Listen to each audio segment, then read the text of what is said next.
Okay, guys.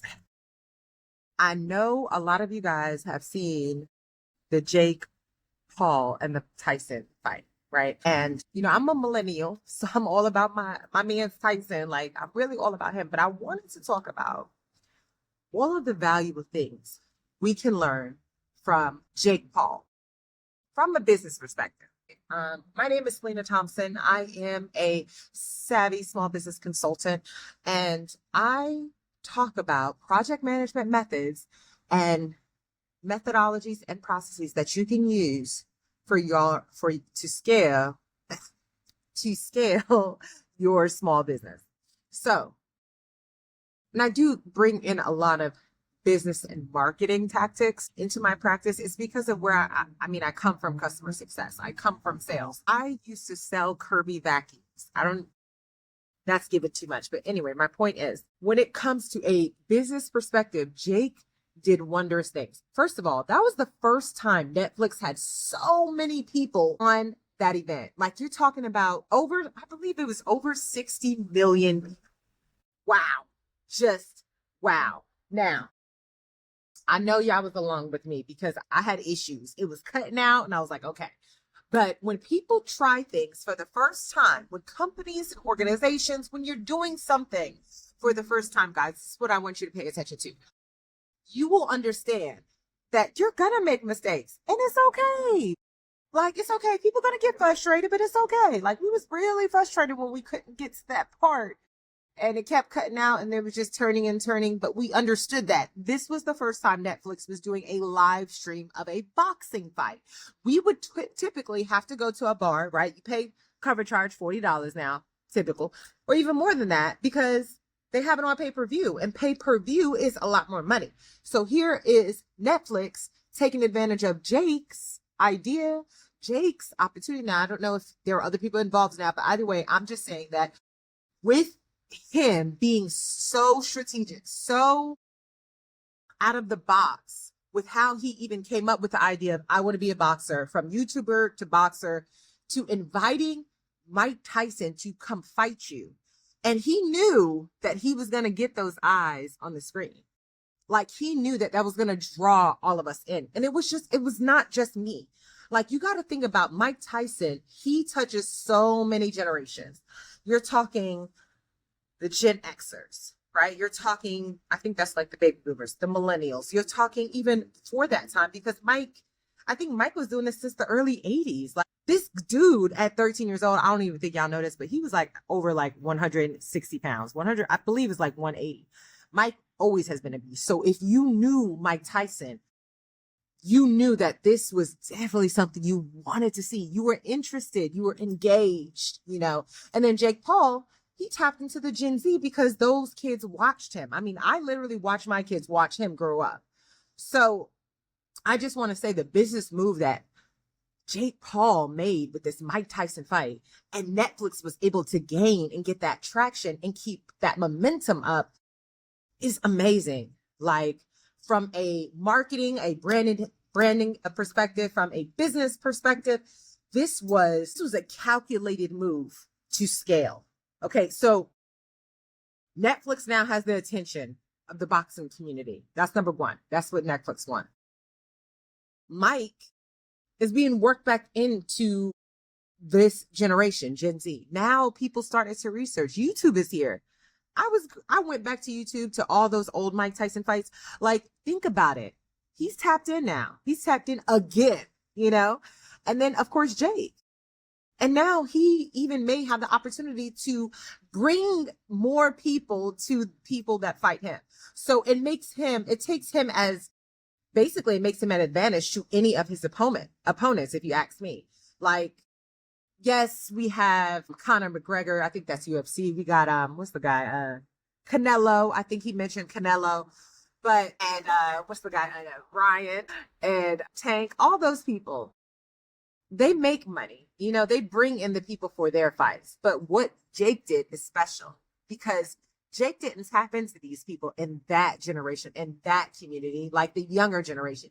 He tapped into the OGs. And with him tapping into the OGs, he gave himself all that attention, all of that, all the eyes are now on him, right? So now any opponent that comes to him, they're kind of excited, right? Because he may draw the crowd, like he's liable to draw the crowd. And then Netflix is now having football. I believe they're starting to, is it football or is that Amazon Prime? Amazon Prime is doing football. I believe Netflix, they are now doing WWE wrestling on Netflix. And they're having times of live and when it's going to show up and stuff. So this is Showtime. This is the live streaming, tapping in to that cable TV type of environment, right? If we think back in the day, I believe it was like, I don't want to say too much, but everybody had satellite, cable was like the antennas was not a thing of the past. And then we all tapped into having satellites and the dish satellites and things of that sort. We switched. We went to a whole change of mode of how we're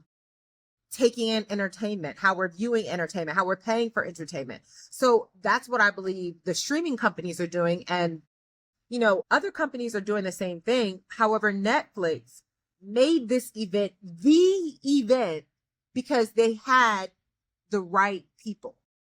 They had the movers and the shakers. You got Mike Tyson, a legend, and then you have Jake Paul that taps into the Gen Z community, who's still a beginning fighter, but he's proved himself, right? So he has all those eyes on him. Guys, this is major. Not only did Netflix able to scale and raise their profits, because if you didn't subscribe to Netflix, which I don't see how you don't have it, but some people don't, then you would have that day. Even if you would have canceled it, you would have got a Netflix account. And people are going to think about that. They're going to have their minds on your brand. This was amazing. I think that was a great move for Jake Paul, for Mike Tyson, and for Netflix. I know a lot of other streaming companies out there, Amazon Prime, Hulu, Disney Plus, Paramount Plus.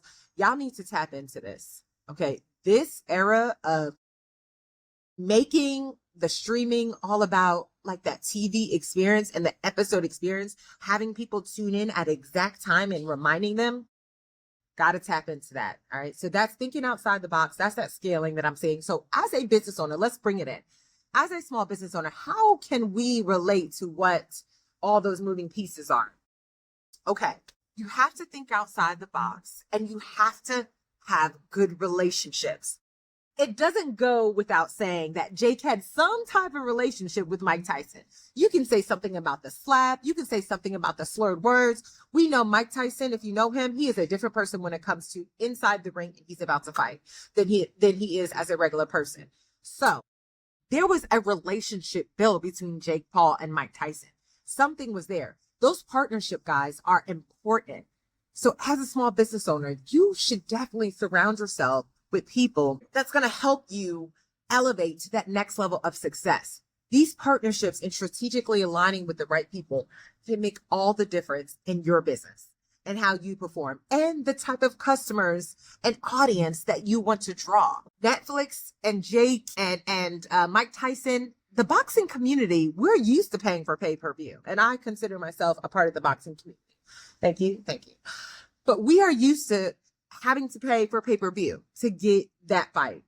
If you think about it, Tay and the Ryan kid, like, I remember, like, you didn't see that stuff on Netflix, but now Netflix is opening up the door and stepping in there and taking some of the change, taking some of those pieces. And the boxing community has their eyes on Netflix now, making the right connections. That's number one. That's what I learned from Jake Paul and Mike Tyson. Make the right connections. Do something outside the box.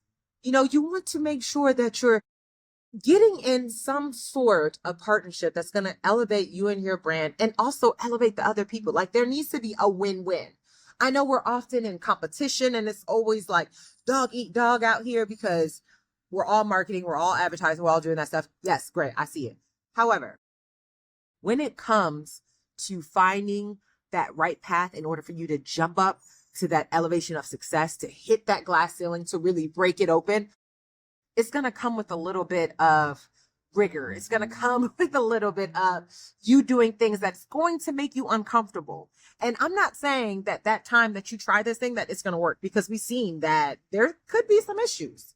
But the point is to try it, do it, taste it, see how it flows, see how you wash that down. I feel like that's what disestablished here because they definitely tasted inside the boxing community. They tasted being able to have over 60 million people live streaming on their platform. They fixed the issues that they had and they were able to excel from there. Our minds are on Netflix. Our minds are on Jake Paul. Our minds are still on Mike Tyson, you guys. That's it with Savvy Biz Tips at 6. Take care. Bye-bye.